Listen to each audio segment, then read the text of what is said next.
Welcome to Mondulkiri, Cambodia's remote highland province, a land of jungles, elephants, and breathtaking natural beauty. Far from the busy streets of Phnom Penh and Siem Reap, this is Cambodia's wild frontier. If you're watching this, you've likely felt that pull, that gentle nudge to look beyond the well-trodden path. Today, we're venturing into a corner of the world that still feels raw and wonderfully untamed. Imagine a place where the air itself feels different, cleaner, tinged with the scent of damp earth. We're heading to Mondulkiri, Cambodia's eastern frontier. It's a land of rolling green hills that seem to stretch on forever, disappearing into a soft, hazy mist. This isn't the Cambodia of ancient temples and bustling cities that you might know. This is a different story, a quieter, more profound chapter waiting to be read. If you enjoy journeys that take you to the heart of a place, please do remember to like this video and subscribe to the channel for more adventures. The journey itself is part of the experience. A slow transition from the flat, sun-baked plains of central Cambodia to a world that rises and falls with the rhythm of the earth. The roads wind and climb, and with every kilometer the landscape transforms. The familiar palm trees and rice paddies give way to thick, emerald forests and vast, open grasslands. You can feel the temperature drop, a welcome coolness that settles over your skin. It's a feeling of ascent, not just in altitude but in spirit. A place where the loudest sounds are often the chirping of unseen insects and the distant call of a bird. As you arrive, the sheer scale of the landscape is what first strikes you. It's a painter's dream, a canvas of 1,000 shades of green.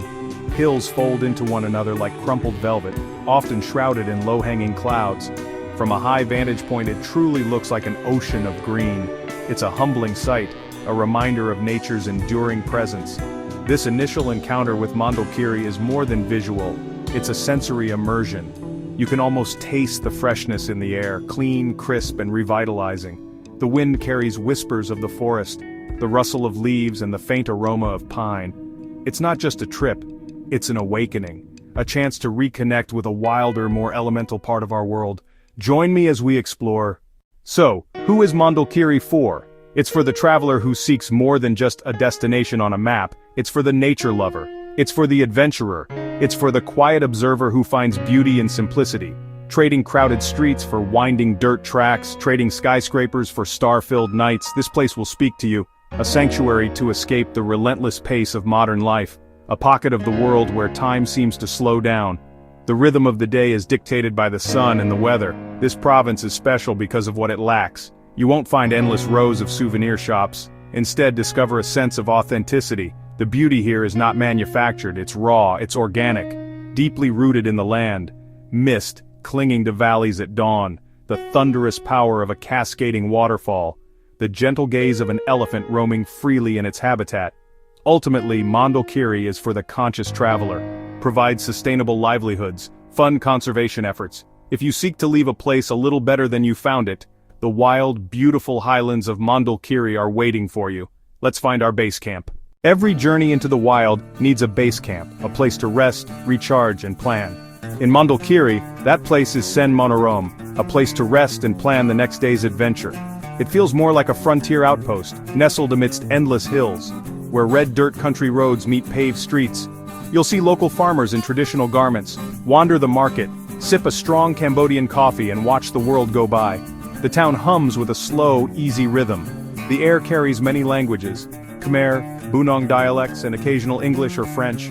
The town spreads across hills offering sweeping views. The small roundabout is an iconic meeting point. As evening falls, a cool breeze arrives and families gather. Enjoy the simple, hearty local food. You feel more like a temporary resident than a tourist. Sen Monorom is both the starting point for exploration and a destination in its own right. Soak in the atmosphere and chat with friendly locals. It tethers you to the wild, the calm center of the highlands. It's the heartbeat of the highlands, steady and reassuring. Next we meet Bu Sare. If Sen Monorom is the heart of Mondulkiri, then Bu Sra waterfall is its soul-stirring roar. Getting there is an adventure in itself. Past small villages and verdant plantations. Long before you see it, you hear it, a deep, resonant rumble. It vibrates through the ground. The voice of the waterfall calls you forward. Bu Sare is a magnificent three-tiered cascade. The first tier is wide and impressive, a prelude. A short walk brings you to the second tier. Here the water plummets about 20 meters into a misty pool, staggering force. You feel the cool mist on your skin, a perpetual spray nourishes the cliffs, it makes you feel small before nature's raw beauty. You smell the rich, earthy scent of wet rocks and jungle. You are enveloped by the deafening, hypnotic roar. For the adventurous, scramble down to the third tier, a secluded cascade. Standing there, surrounded by thunder and wild scenery, you step into a lost world. Busra is vital to the local ecosystem. It holds great significance for the Bunong people. For them, it is a sacred site, a place of spirits and ancient legends. Visiting isn't just taking a photo, it's paying respect.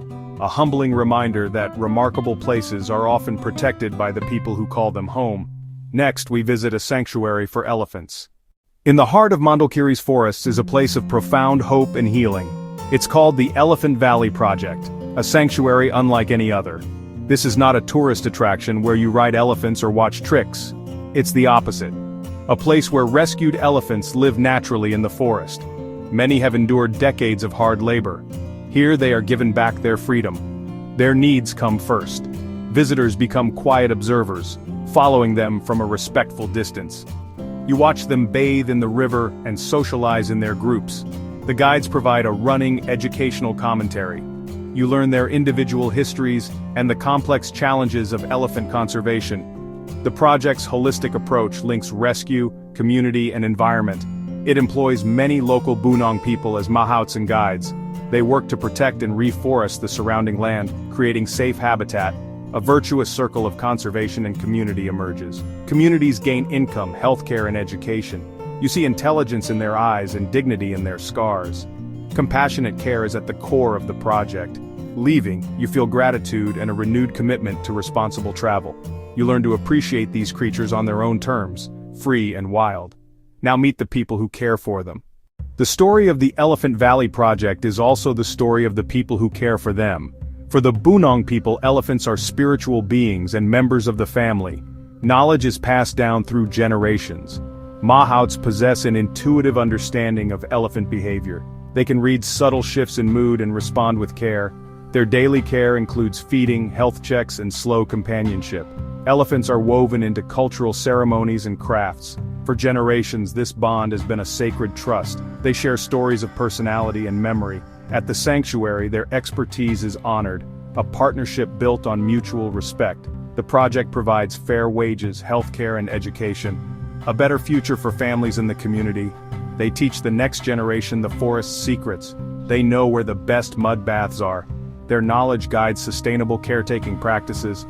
This human story is at the core of the project: cultural preservation and economic empowerment. A community rediscovering a more harmonious way of living with the animals they revere. When you support the project, you support an entire community. A bond forged over centuries. May it endure for generations to come. Next, taste the highlands, from bean to cup.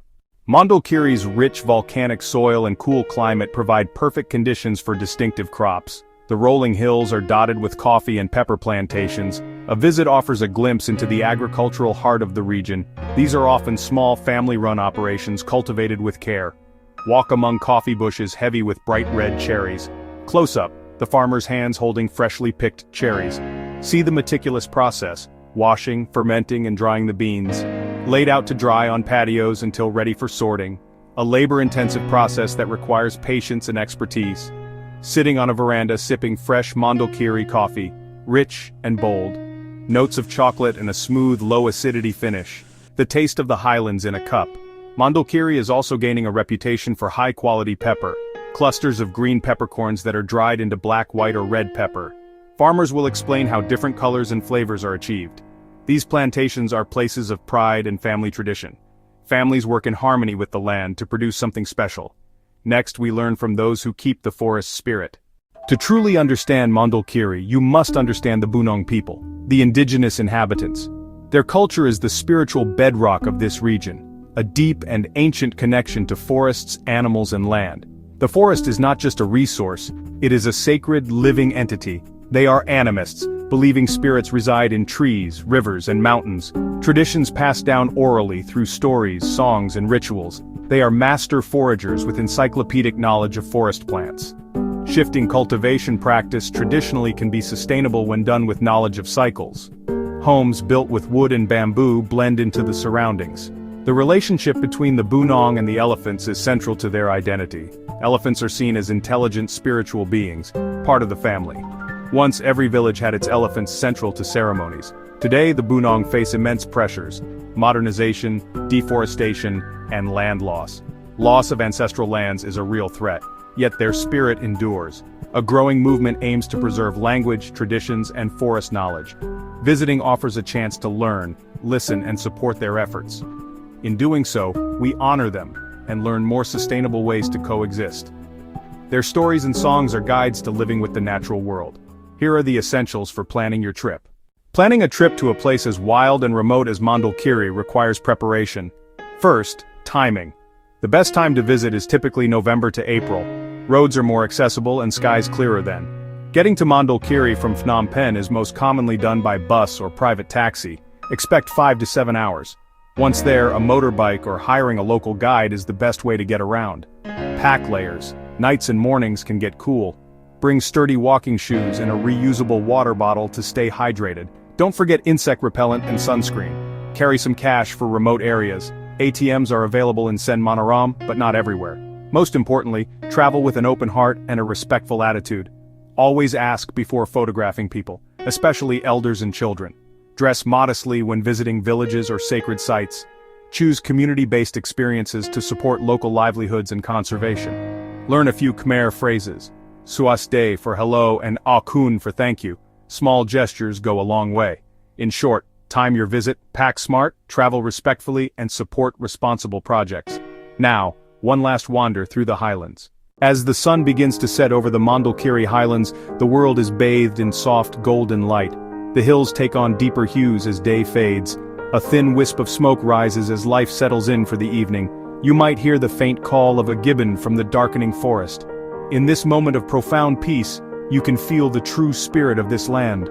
A feeling of connection between the people, the animals, and the ancient earth they all share. This is a land that breathes. You'll remember the thunder of Buasare, the scent of fresh coffee, the jungle at night, and the gentle eyes of an old elephant. These memories stay with you long after you return home.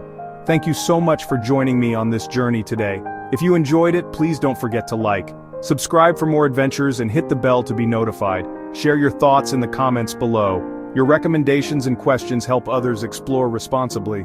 Until next time, happy travels. Farewell from the wild highlands of Mondulkiri.